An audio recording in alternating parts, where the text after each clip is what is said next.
futebol ele é rico essencialmente por causa da publicidade.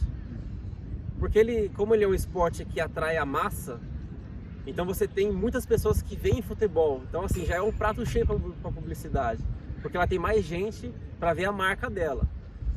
Então assim, se você pega a história do futebol, o futebol começa aqui em São Paulo como um esporte das fábricas, né? Ele era um esporte de elite e as fábricas, o Corinthians, por exemplo, nasceu de uma fábrica do Bom Retiro. Então por isso que o Corinthians é considerado, desde a sua raiz, como um clube das massas, né? Tem que ter respeito, amor à camisa, o Corinthians, em qualquer lugar, qualquer lugar, qualquer lugar.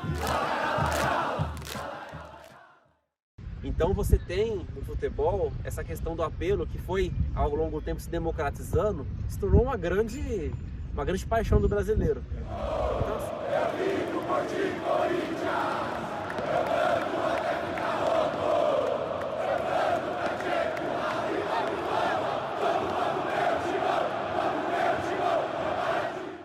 Então, acho que a várzea mudou muito, né? A várzea hoje realmente está mais profissionalizada, está mais ligada a grandes grupos que organizam esses campeonatos. Dependendo da várzea que você está falando, às vezes até compensa mais jogar na várzea do que em pequenos times do futebol profissional, que nem calendário tem. A gente conhece exemplos aí de jogadores, até jogadores profissionais, já numa fase da carreira, em que eles preferem jogar na várzea de cidades, por exemplo, como Sorocaba. Sorocaba tem uma várzea muito organizada, né? Tem jogos de várzea em Sorocaba que tem público superior ao do São Bento ou do Atlético Sorocaba, quando o Atlético jogava as divisões principais, só para ficar num exemplo. Então, a várzea tem condição, sim, de subsistência, de se manter, até de uma maneira que desafia esses estereótipos, né? Quando a coisa é desorganizada no futebol profissional, injustamente se fala que nem na várzea acontecem algumas coisas. Nem na várzea mesmo, na várzea é que não acontece. Certos campeonatos de várzea, certas várzeas, são muito mais organizados do que o futebol profissional deveria ser. Então, eu acho que em alguns momentos, em alguns casos específicos, em alguns campeonatos que são organizados, é o futebol profissional que deveria tomar algumas lições de organização e até de simplicidade com a várzea.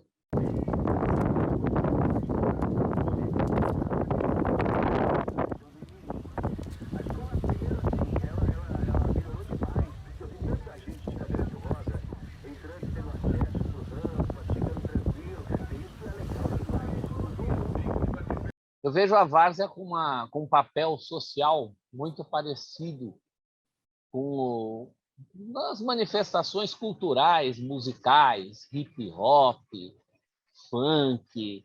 São manifestações, expressões de quem é privado de muita coisa de lazer, do lazer oficial, da cultura oficial, né?